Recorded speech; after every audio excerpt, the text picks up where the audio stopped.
Bwana we, ukiona umemwomba mtu pesa, akakubali kukutumia kwenye hii mitandao na akakupigia au akakutumia message vipi imefika, ujue huna shukrani. Tuachane na mambo ya kutumia na pesa na nini, tuongee mambo ya muhimu.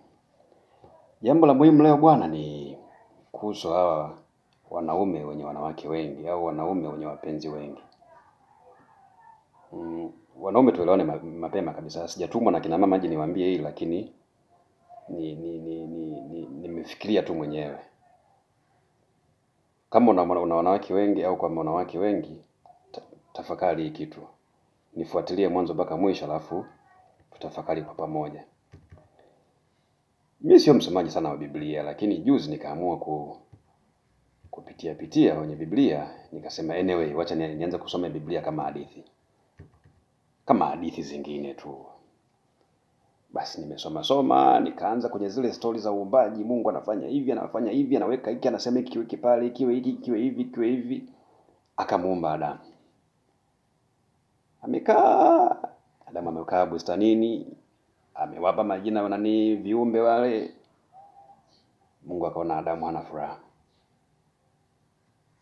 Akampa usingizi, akachomoa mbavu moja, akamtengeneza Eva. Na Adamu akafurahi kweli kweli, akasema huo ndo mfupa kutoka kwenye nyama yangu. Wakaendelea kuishi fresh tu. Sasa nimeendelea kusoma. Fika mahali nakuta huyu mwanamke aliyekuja anaitwa Eva huyu. Nifika sehemu anapiga story na nyoka. Pale nimekaa nikatulia, nikaanza kufuatilia. Huyu mwanamke Eva huyu na wanawake wa siku hizi wanafanana. Wote si wanawake? Na wana vitu vinavyofanania. Kwanza wana vipaji. Fikiria kipaji cha kuongea na nyoka, ambaye kwenye Biblia mle nyoka ametajwa kama shetani. Kipaji cha pili ni nguvu ya ushawishi. Na namba 3, wana upendo sana. Kwa sababu fikiria, Eva kakutana na nyoka, ambaye wanasema ndo shetani huko kwenye Biblia.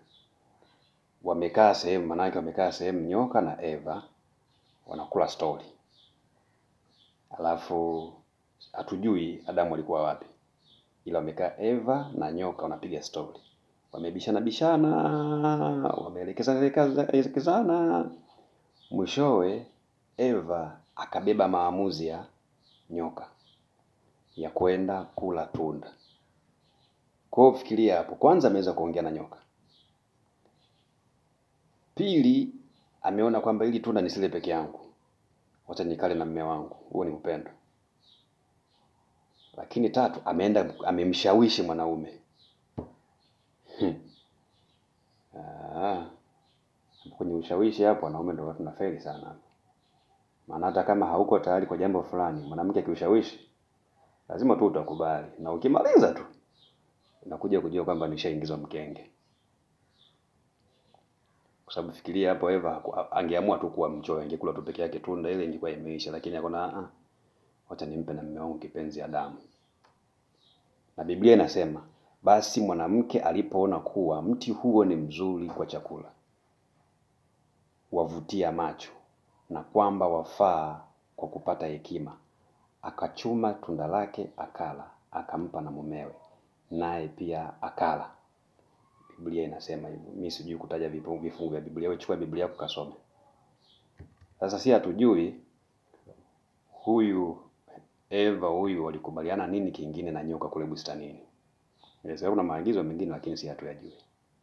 Ila tunajua tu kuwa Eva alifanya fast tu kwenda kutekeleza maagizo ya nyoka na kumshawishi mume wake wale tunda.